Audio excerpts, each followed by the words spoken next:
Dan oke sob, tentunya kalian balik lagi bersama Nunu di sini dalam konten serunya bola bareng Nunuy, oke? Di konten serunya bola bareng Nunuy mau mengomentari, Nunuy mau mengasih statement tentang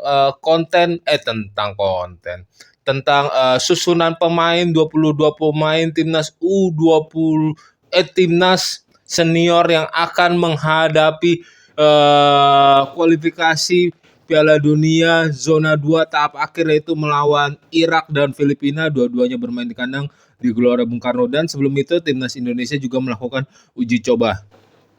Gue lupa kan nama pemainnya siapa aja. Kita searching dulu, lupa gue. 22 pemain yang dipanggil Garuda Kerling, yaitu kiper ada Adi Satrio dan Hernando Ari. Cuman 2 nih, ntar terakhir gue jelaskan juga. Back ada Jordi Amat, dari Johor Darul Taslim ada Justin Hapner, Seri Ozaka, Rizky Ridho, Muhammad Ferrari Persija, Rizky Ridho Persija, Justin Hapner Cerezo Osaka, Jai Ijes. Sayap ada Pratama Arhan, Sain Patinama, Sandi Wall, Siance Sayuri, Asnawi, Nathan Joan, Yakub Sayuri. Gelandang ada Tom Hai, ada Ricky Kambuaya, Ivar Jenner, Marcelino Ferdinand. Penyerang ada Dimas Derajat, terus ada Ragnar Uratmangun, terus ada Egy Maulana Fikri, dan Rafael Strike. Indonesia versus Irak, Indonesia versus Filipina. Namun sebelum itu Indonesia juga melakukan uji coba melawan Tanzania Minggu tanggal 2 Juni jam 4 sore. Kick off-nya yaitu di Stadion Madia. Di Stadion Madia Senayan. Nih, gue mau mengomentari. Dari susunan pemain ini, kiper kan cuma Adi Satrio dan Hernando Ari. Jelas satu slot lagi akan diberikan untuk kepada kiper baru pemain keturunan timnas Indonesia. Kok mendadak gue lupa namanya. Kiper dari Liga Amerika. Ntar lo, mendadak gue lupa namanya sob. Yang nepis tendangan Messi itu loh, yang membuat Messi kesusahan untuk mencetak gol.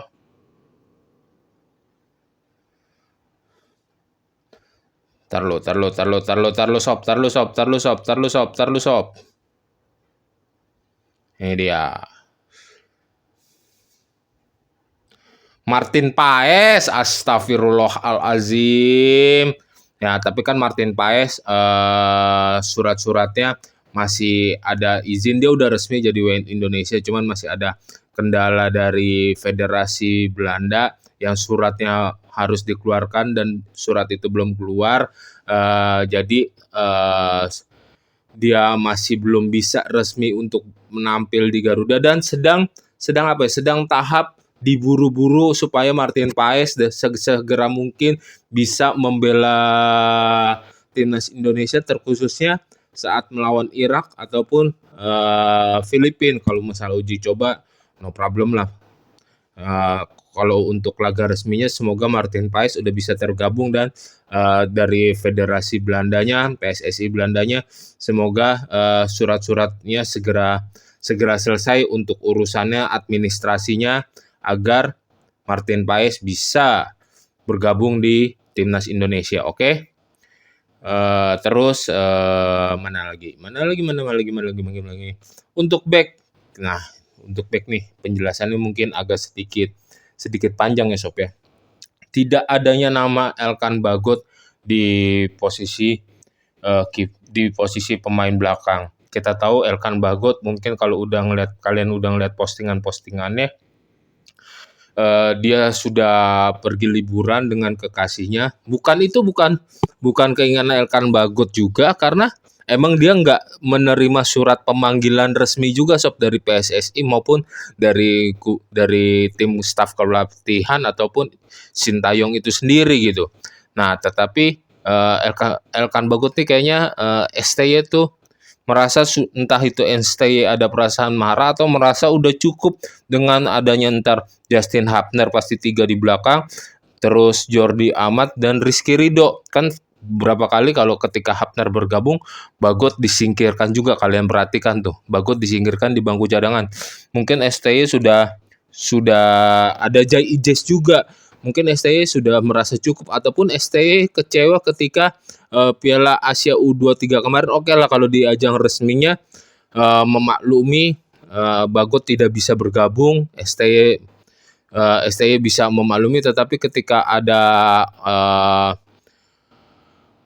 Olimpiade tahap akhir tuh yang lawan Guinea, mainnya ditonton sama Presiden FIFA sama Erick Thohir, yang pokoknya yang tahap terakhir setelah Piala Asia selesai, setelah Indonesia di resmi berada di posisi peringkat 4 Piala Asia U23 Qatar kemarin.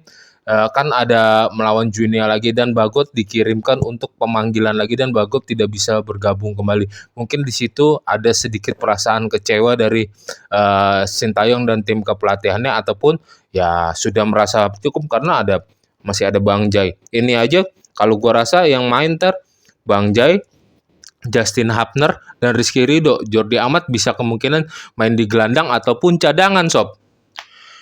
Untuk di sayap ya kalau di sayap gue nggak mau berkomentar banyak lah, udah setuju aja gue. Tapi kalau untuk di gelandang ada Tom Haye, Ricky Kambuaya, Ivar Jenner, dan Marcelino Ferdinand. Kalian sudah sadar yang hilang itu nama siapa? Yaitu nama Mark Locke. Gua rasa pantas-pantas aja STY tidak memanggil Mark Locke kembali, karena performanya sudah jauh menurun. Kalau menurut gue sudah mengalami penurunan. Terus dia sudah bisa dibilang kalah bersaing sama Tom Haye. Ada Tom Haye, ada Ivar Jenner, ada Marcelino, ada Ricky Kambuaya. Otomatis kalau Ricky Kambuaya kan ngepresnya kuat banget, ngepresnya strong banget, mau terus berbenturan. Dan di situ kalau untuk duel-duelnya, gue bilang untuk berbenturannya, untuk ngepresnya Ricky Kambuaya sekarang ini lebih unggul daripada Mark Locke dari sisi kecepatannya juga. Ya jadi ya wajar lah, pantas lah kalau Mark Locke tersisih. Untuk lini depan ada Dimas Derajat, ada Ragnar Uratmangun, ada Rafael Strijk, ada Egy Maulana Fikri.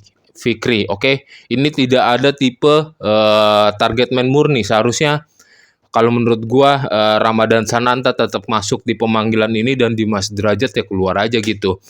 Karena semuanya ini ada Ragnar Uratmangun, Egy Maulana Fikri, dan Rafael Strijk. Semuanya hampir bermainnya bergerak, bermain rotasi, membuka ruang, tetapi tidak ada yang tipe stay goal getter. Ya kita butuh juga Ramadan Sananta. Toh kalau untuk duel-duel gue masih lebih memegang Ramadan Sananta juga, sob, dibandingkan Dimas Derajat. Oke. Kalau Witan Sulaiman ya kita tahu sendiri, dia sedang berangkat haji bersama istrinya, wajar aja dia tidak dipanggil. Tapi kalau Witan Sulaiman tidak ada kendala apapun, tidak berangkat haji ataupun itu, ya Witan Sulaiman layak banget bermain, karena di bawah STY dia menunjukkan grafis yang bagus, grafis yang stabil, walaupun naik turun tapi turunnya tidak drop, dan beberapa kali dia menunjukkan jiwa petarung yang eksplosif juga, bermain dengan penuh keberanian. Dia ngotot, dia mempunyai passing, dia cut inside yang lumayan jenius. Ya Witan layak masuk kalau tidak ada kendala apapun. Oke sob, kalau menurut gue itu aja. Kalau menurut kalian gimana?